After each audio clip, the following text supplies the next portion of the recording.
Testemunhos Seletos, volume 3, capítulo 23. Nossas casas publicadoras. Vós sois as minhas testemunhas, diz o Senhor, para proclamar liberdade aos cativos e a abertura de prisão aos presos, a apregoar o ano aceitável do Senhor e o dia da vingança do nosso Deus. Isaías 61, verso 2. Nossa obra de publicações foi estabelecida por direção de Deus e sob a sua especial supervisão. Teve por desígnio o preenchimento de um propósito definido. Os adventistas do sétimo dia foram escolhidos por Deus como um povo peculiar, separado do mundo. Com a grande talhadeira da verdade, ele os cortou da pedreira do mundo e os ligou a si. Tornou-os representantes seus e os chamou para serem embaixadores seus na derradeira obra de salvação. O maior tesouro da verdade já confiado a mortais, as mais solenes e terríveis advertências que Deus já enviou aos homens, foram confiadas a este povo a fim de serem transmitidas ao mundo. E na realização dessa obra, nossas casas publicadoras se encontram entre as mais eficientes instrumentalidades. Estas instituições devem ser testemunhas de Deus, mestres de justiça para o povo. Delas deve irradiar luz como de uma lâmpada incandescente. Como grande luz num farol ou numa costa perigosa, devem emitir constantemente raios de luz que penetrem as trevas do mundo, para advertir os homens dos perigos que ameaçam produzir-lhes a destruição. As publicações expedidas de nossas casas publicadoras devem preparar um povo para encontrar-se com Deus. Através de todo o mundo devem elas fazer a mesma obra feita por João Batista para a nação judaica. Mediante comovedoras mensagens de advertência, o profeta de Deus despertou das fantasias mundanas os homens. Por meio dele chamou Deus ao arrependimento o Israel apostatado. Por suas apresentações da verdade, expunha ele os enganos populares. Em contraste com as falsas teorias de seu tempo, a verdade contida em seus ensinos se destacava como uma certeza eterna. Arrependei-vos, porque é chegado o reino dos céus, era a mensagem de João. Mateus 3, verso 2. Esta mesma mensagem, por meio de publicações de nossas casas editoras, deve ser proclamada ao mundo hoje. A profecia cumprida pela missão de João esboça a nossa obra. Preparai o caminho do Senhor, endireitai as suas veredas. Mateus 3, verso 3. Assim como João preparou o caminho para o primeiro advento de Cristo, devemos nós prepará-lo para o segundo advento do Salvador. Nossos estabelecimentos de publicações devem exaltar as reivindicações da lei de Deus calcada a pés. Enfrentando o mundo como reformadores, devem mostrar que a lei de Deus é a base de toda reforma duradoura. Em termos claros e distintos, devem apresentar a necessidade da obediência a todos os seus mandamentos.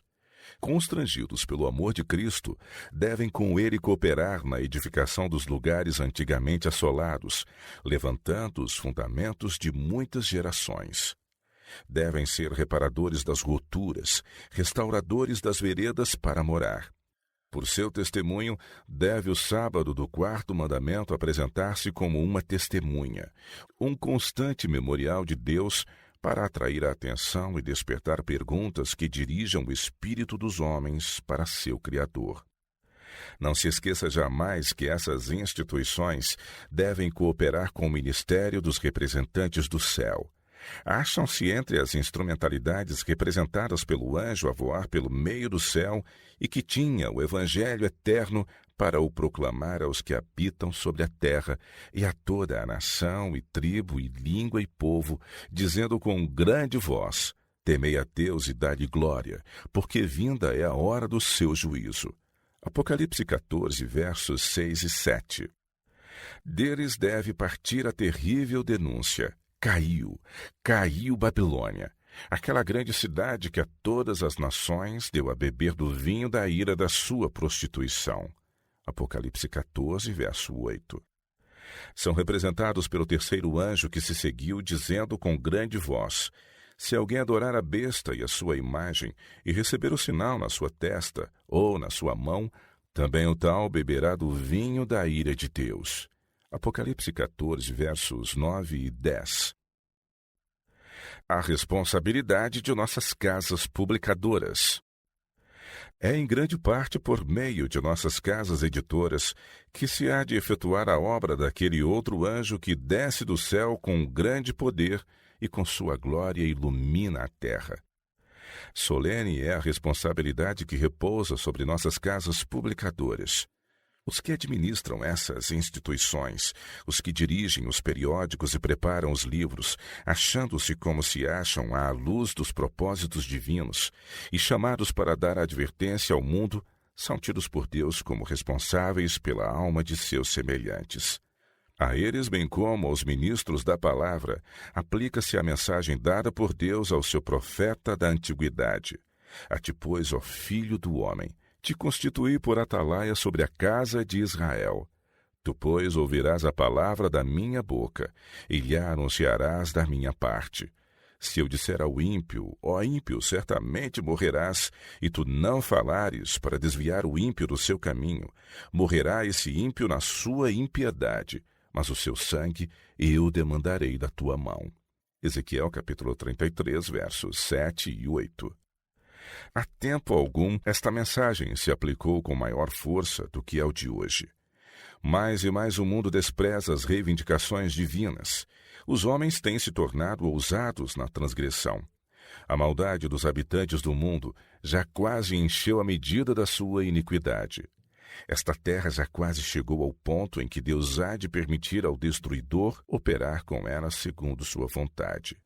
A substituição da lei de Deus pelas dos homens, a exaltação por autoridade meramente humana do domingo posto em lugar do sábado bíblico, é o derradeiro ato do drama.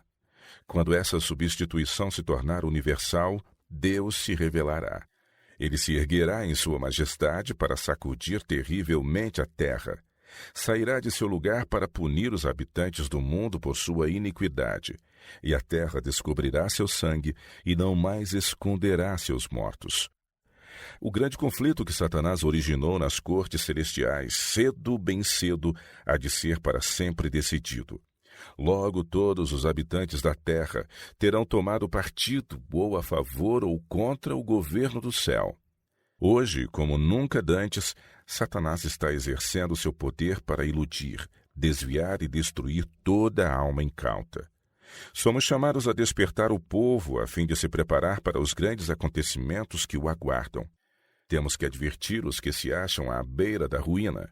O povo de Deus deve pôr em ação todas as faculdades para combater as falsidades de Satanás e derribar suas fortalezas. A todo ser humano no vasto mundo que deu ouvidos, devemos esclarecer os princípios que se acham em jogo no grande conflito, princípios de que depende o destino eterno da alma. Ao povo de longe e de perto, devemos apresentar a questão: estais vós seguindo o grande apóstata na desobediência à lei de Deus, ou o Filho de Deus que declarou: eu tenho guardado os mandamentos de meu Pai? João capítulo 15, verso 10. Esta é a obra que nos defronta. Para ela foram estabelecidas as nossas instituições. Esta é a obra que Deus delas espera. Demonstrações de princípios cristãos. Devemos não somente publicar a teoria da verdade, mas também apresentar no caráter e vida uma ilustração prática da mesma. Nossos estabelecimentos de publicações devem estar perante o mundo como uma concretização dos princípios cristãos. Se nessas instituições se cumpre o propósito de Deus para com elas, o próprio Cristo se encontra à testa dos obreiros. Santos anjos superintendem o trabalho em todas as seções, e tudo quanto é feito em qualquer ramo deve levar o selo da aprovação do céu para apresentar a excelência do caráter de Deus. Deus ordenou que sua obra seja apresentada ao mundo em molde santo, distinto. Quer ele que seu povo mostre por seu viver a vantagem do cristianismo sobre o mundanismo. Por sua misericórdia foram tomadas todas as providências para que nós, em todas as transações comerciais, demonstremos a superioridade dos princípios celestiais sobre os do mundo. Devemos mostrar que trabalhamos segundo um plano mais elevado do que os dos mundanos.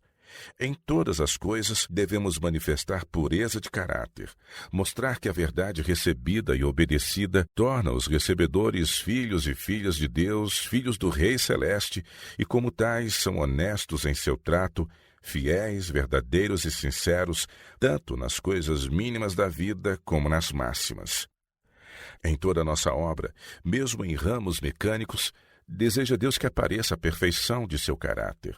A exatidão, habilidade, tato, sabedoria e perfeição que ele exigiu na construção do tabernáculo terrestre, deseja sejam aplicados a tudo quanto se faça em seu serviço.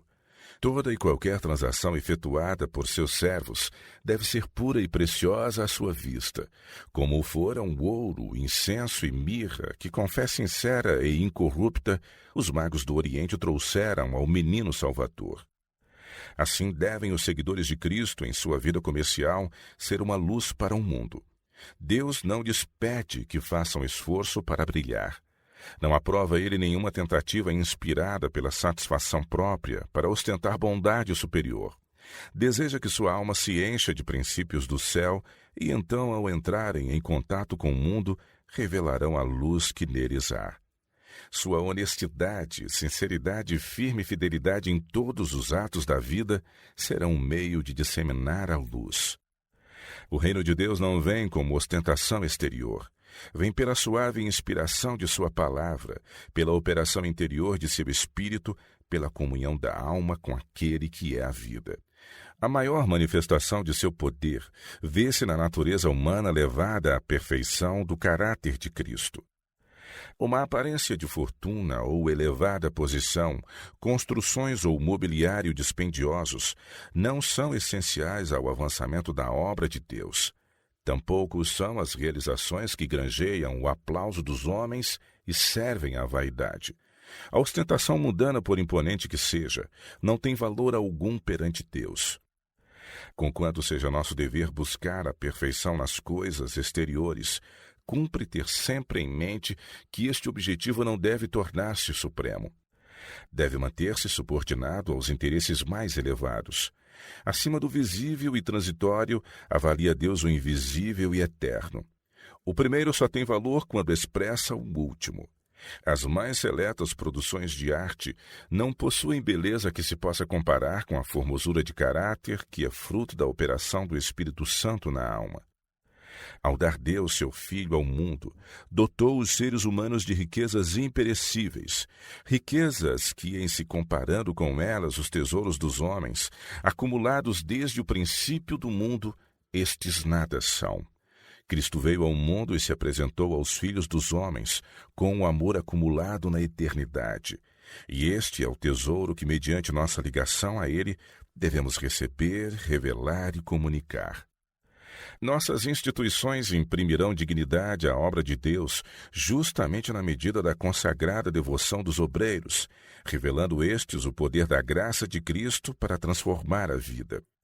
Devemos ser diferentes do mundo porque Deus sobre nós colocou o seu selo e porque manifesta em nós o seu próprio caráter de amor.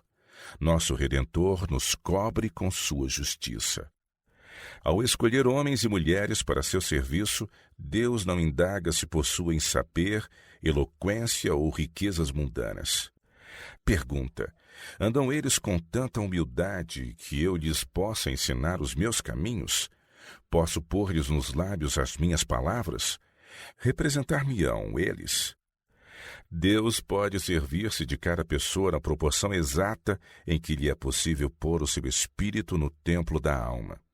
A obra que aceita é aquela que lhe reflete a imagem. Seus seguidores devem apresentar como credenciais perante o mundo as indeléveis características de seus princípios imortais. Instrumentalidades missionárias. Nossas casas publicadoras são centros designados por Deus e por meio delas há de ser realizada uma obra cuja magnitude não é ainda compreendida. Há ramos de esforço e influência ainda quase não tocados por elas, nos quais Deus solicita a sua cooperação. É desígnio de Deus que, à medida que a mensagem da verdade penetre em campos novos, prossiga constantemente a obra de estabelecer centros novos. Através de todo o mundo deve o seu povo erguer monumentos de seu sábado, o sinal entre ele e eles de que ele é quem o santifica. Em vários pontos nos campos missionários devem estabelecer-se casas publicadoras. Dar dignidade à obra, servir de centros de esforço e influência, atrair a atenção do povo, desenvolver os talentos e capacidades dos crentes, unir as novas igrejas e apoiar os esforços dos obreiros, dando-lhes recursos para mais pronta transmissão da mensagem, todas essas e muitas considerações mais obrigam o estabelecimento de centros de publicações em campos missionários. Dessa obra é privilégio. Sim, é dever de nossas instituições já estabelecidas participar. Essas instituições foram fundadas com sacrifício. Foram erguidas graças aos donativos de abnegação do povo de Deus e ao desinteressado labor de seus servos. É desígnio de Deus que eles manifestem o mesmo espírito de sacrifício e façam a mesma obra ajudando o estabelecimento de centros novos noutros campos. Tanto para instituições como para indivíduos prevalece a mesma lei. Não se devem concentrar em si mesmos. Ao ser estabelecida uma instituição e crescer em força e influência, não deve ela estar constantemente procurando conseguir maiores recursos para si mesma. A respeito de cada instituição, tanto como de cada indivíduo, é verdade que recebe para dar. Deus nos dá a fim de podermos dar também. Logo que uma instituição haja conseguido firmar-se, deve empenhar-se em auxiliar outras instrumentalidades divinas que se encontrem em maior necessidade. Isto está em conformidade com os princípios, tanto da lei como do Evangelho, princípios exemplificados na vida de Cristo. A maior prova da sinceridade de nossa professa sujeição à lei de Deus e profissão de fidelidade ao Redentor é o altruísta, abnegado amor aos nossos semelhantes. A magnificência do Evangelho é fundar-se ele sobre o princípio da restauração na raça caída, da imagem divina por uma constante manifestação de beneficência. Deus honrará esse princípio onde quer que se manifeste. Os que seguem o exemplo de Cristo, de abnegação pela causa da verdade, fazem grande impressão sobre o mundo. Seu exemplo é convincente e contagioso. Os homens veem que há entre o professo povo de Deus aquela fé que opera por amor e purifica do egoísmo a alma. Na vida dos que obedecem aos mandamentos de Deus, veem os mundanos a convincente prova de que a lei divina é uma lei de amor a Deus e aos homens. A obra de Deus deve ser sempre um sinal de sua beneficência, e justamente à medida que esse sinal se evidencia no trabalho de nossas instituições, ganhará a confiança do povo e trará recursos para o avançamento de seu reino. O Senhor retirará sua bênção do lugar em que há condescendência com interesses egoístas em qualquer ramo da obra. Mas ele concederá ao seu povo a posse de bens através de todo o mundo, se desses bens se servirem para o reerguimento da humanidade. A experiência dos dias apostólicos nos há de servir quando aceitarmos de todo o coração o princípio divino da beneficência, ao consentirmos em obedecer em todas as coisas à direção de seu Santo Espírito. Escolas de preparo para obreiros.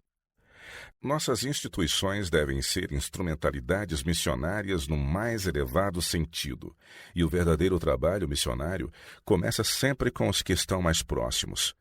Em cada instituição há trabalho missionário para ser feito. Desde o gerente até o mais humilde obreiro, todos devem sentir responsabilidade pelos inconversos dentre o seu próprio número. Devem esforçar-se fervorosamente para levá-los a Cristo. Em resultado de tais esforços, muitos serão ganhos e se tornarão fiéis e sinceros no serviço de Deus. Ao tomarem nossas casas publicadoras sobre si um sentimento de responsabilidade pelos campos missionários, verão a necessidade de prover aos obreiros uma educação mais ampla e completa.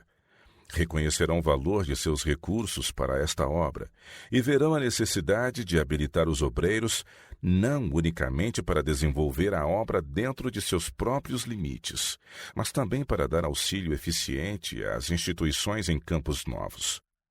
É desígnio de Deus que nossas casas publicadoras sejam escolas bem-sucedidas que eduquem tanto em ramos comerciais como espirituais. Dirigentes e obreiros devem ter sempre em mente que Deus requer perfeição em todas as coisas ligadas ao seu serviço. Compreendam isto todos quantos entram em nossas instituições para receber instrução.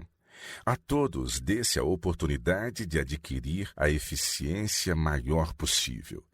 Familiarizem-se com diferentes ramos da obra, de maneira que, se forem chamados para outros campos, tenham preparo variado e estejam assim habilitados para assumir responsabilidades diversas. Os aprendizes devem ser preparados de modo que, depois de haverem passado na instituição o tempo necessário, possam sair habilitados para encarregarem-se inteligentemente dos diferentes ramos da obra publicadora, dando impulso à causa de Deus pelo melhor emprego de suas energias e sendo capazes de comunicar a outros o conhecimento que receberam. Todos os obreiros devem estar compenetrados de que não devem unicamente ser instruídos em ramos comerciais, mas tornar-se também hábeis para assumir responsabilidades espirituais. Compenetre-se todo obreiro da importância de uma ligação pessoal com Cristo, uma individual experiência de seu poder para salvar. Sejam os obreiros educados como eram os jovens nas escolas dos profetas. Seja o seu espírito modelado por Deus por meio das instrumentalidades por ele designadas. Todos devem receber preparo bíblico, ficando arraigados e firmados nos princípios da verdade, a fim de poderem permanecer no caminho do Senhor e exercer justiça e juízo. Façam-se todos os esforços para despertar e animar o espírito missionário. Estejam os obreiros compenetrados do reconhecimento do alto privilégio que se lhes oferece nesta última obra de salvação, a saber, o privilégio de ser usado por Deus como sua mão auxiliadora. Seja cada qual ensinado a trabalhar pelos outros, justamente onde se encontra mediante esforço prático em prol das almas. Aprendam todos a buscar na palavra de Deus a instrução em todos os ramos de trabalho missionário. Então, ao ser-lhes comunicada a palavra do Senhor, ela lhes suprirá o Espírito sugestões para trabalhar os campos, de modo que traga para Deus, de todas as partes de sua vinha, os melhores resultados. Cumprindo o propósito de Deus. Cristo deseja fortalecer o seu povo com a plenitude de seu poder, de modo tal que por eles todo o mundo seja envolto numa atmosfera de graça. Quando seu povo se entregar a Deus de todo o coração, este propósito se cumprirá. A palavra de Deus aos que se acham empregados em suas instituições é: purificai-vos os que levais os vasos do Senhor. Isaías 52, verso 11. Em todas as nossas instituições, seja o egoísmo substituído pelo abnegado amor e trabalho pelas almas de perto e de longe. Então o santo óleo verterá dos 2 ramos de oliveira para os tubos de ouro, que o entornarão nos vasos preparados para recebê-lo. Então a vida dos obreiros de Cristo será de fato uma exposição das verdades de sua palavra. O amor e temor de Deus, a intuição de sua bondade, sua santidade, passarão de uma para outra instituição. Uma atmosfera de amor e paz permeará cada departamento. Toda palavra falada, cada trabalho executado terá uma influência do céu. Cristo habitará na humanidade e a humanidade habitará em Cristo. Em todo o trabalho aparecerá não o caráter do homem finito, mas o do infinito Deus. A influência divina, comunicada por santos anjos, impressionará os espíritos levados em contato com os obreiros. Destes obreiros emanará uma fragrante influência. Quando chamados a penetrar em novos campos, os obreiros dessa forma preparados sairão como representantes do Salvador, habilitados para serem úteis em seu serviço, capacitados para comunicar a outros por preceito e exemplo o conhecimento da verdade para este tempo. A excelente contextura do caráter conseguida pelo poder divino receberá luz e esplendor do céu e estará perante o mundo como testemunha que guia para o trono do Deus vivo. Então a obra avançará com solidez e força redobrada. Aos obreiros de todos os ramos será comunicada nova eficiência. As publicações expedidas como mensageiros de Deus terão o sinete do Eterno. Raios de luz do santuário celeste acompanharão as preciosas verdades que nelas se encontram. Como nunca dantes terão poder para despertar nas almas a convicção do pecado, criar fome e sede da justiça e gerar viva solicitude pelas coisas que jamais passarão. Os homens tomarão conhecimento da reconciliação da iniquidade e da eterna justiça que o Messias veio trazer por meio de seu sacrifício.